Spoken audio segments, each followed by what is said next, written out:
లక్ష్యాన్ని నిర్దేశించుకున్నప్పుడే అనుకున్నది సాధించగలరని life coach ప్రముఖ వ్యక్తిత్వ వికాస శిక్షకులు అలజంగి ఉదయ కుమార్ అన్నారు.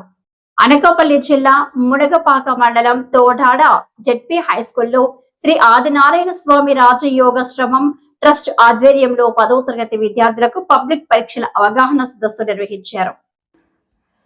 ఈ సందర్భంగా విద్యార్థులతో ఇష్టగోష్ఠిగా మాట్లాడారు. సంకల్పం ఉంటే ఏదైనా సాధించవచ్చని అన్నారు. పరీక్షల సమయంలో ఎలాంటి భయం లేకుండా ఉండాలని సూచించారు. చదువుకుంటే మంచి భవిష్యత్తు ఉంటుందని తెలిపారు.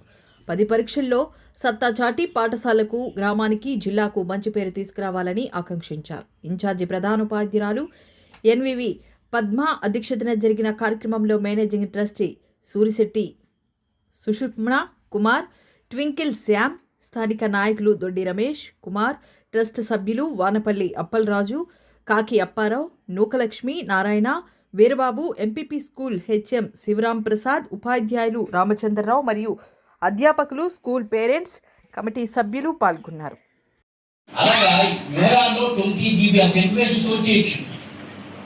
మానవ మెదడులో అంటే brain consist of 10 billion neurons.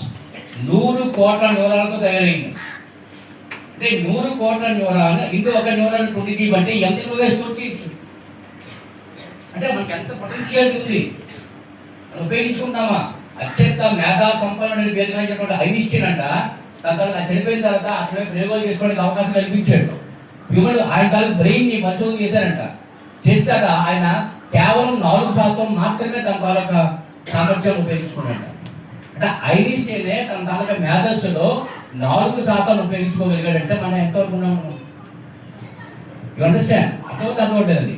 మన పొటెన్షియల్ మనకు తెలియదు. మనకి ఫర్ ఎగ్జాంపుల్ చెప్పుకోండి, మన ఫిజికల్ పొటెన్షియల్ చూద్దాం.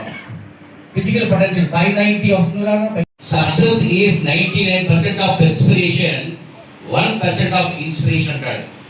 శ్రమ అంటే బి పట్టణంలో గంట మా గురువు గారు శ్రమని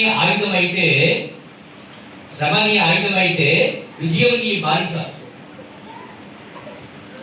శ్రమని ఆయుధం కావాలి.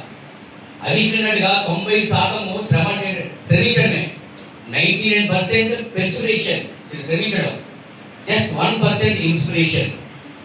చంద్రుడికి నూరు పోగులాగా నా మాటలు 1-2 కూడా ఆ 1%కి దోహదపడి మీ ఉపాధ్యాయుల తాలూకా శ్రమని, మీ తల్లిదండ్రులు మేము పెట్టినటువంటి కళల్ని, ఆశయాల్ని, అంచనాల్ని, వాళ్ళ కోరికల్ని మీరు నెరవేర్చేందుకు ఉపయోగపడతారని నేను భావిస్తూ